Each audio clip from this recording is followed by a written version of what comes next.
நல்லா மழை பெஞ்சு நல்லா எல்லா மரத்தையும் குளிப்பாட்டியிருக்கு. எல்லாம் பச்சை பசேல்னு பசுமையாக இருக்குது. நான் ஒரு பதிவு வாசித்தேன், பயங்கர அதிர்ச்சியாக இருந்துச்சு. சென்னை மாதிரி பெருநகரங்களில் ஒரு நாளைக்கு 9 லட்சம் டயப்பரும் நாப்கினும் விழுதான்.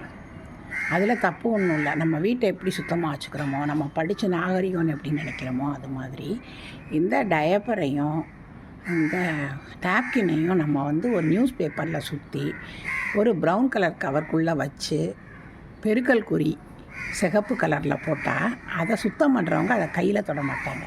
அதாவது அரசாங்கம் நம்மளை மக்கும் குப்பை மக்கா குப்பைன்னு பிரிக்க சொல்கிறாங்க. 95% மக்கள் பிரிக்கிறது கிடையாது. அதை இம்ப்ளிமெண்ட் பண்ண முடியாமல் அப்படியே வாங்கிட்டு போய் அவங்க அங்கே வச்சு பிரிக்கிறாங்க. பிரிக்கிறவங்களும் நம்மளை மாதிரி மனிதர்கள் தான். நம்ம அழுக்க, நம்ம அருவருப்பை, நம்ம அசிங்கத்தை நம்மளால் பார்க்க முடியலை. இப்போ அவங்க மேலே நம்ம கொஞ்சமாவது மனிதத்தன்மையோடு இருக்கணும்.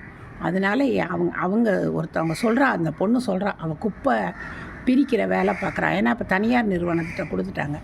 அந்த பொண்ணு சொல்கிறா, தயவுசெய்து இப்படி போட்டிங்கன்னா அதுக்கு டோன்ட் டச்னு அர்த்தம்.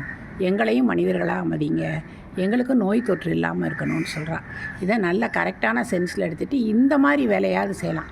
மக்கும் குப்பை மக்கா குப்பை பிரிக்கலைனாலும் இந்த டயப்பரையும் இதையும் அந்த பிள்ளைங்க சொல்கிற மாதிரி ஒரு கவரில் போட்டு அதை இன்ட்டு மார்க் போட்டு வைக்கலாம். ஏன்னா நம்ம பொது இடத்துல நம்ம உட்காந்து 1 பாத்ரூம் 2 பாத்ரூம் போக மாட்டோம்ல, அது அசிங்கம் அநாகரிகம்னு நினைக்கிறோம்ல. அப்போ நம்முடைய கழிவுகளை அப்படி ஓப்பனாக போடுறது எந்த விதத்தில் நியாயம்?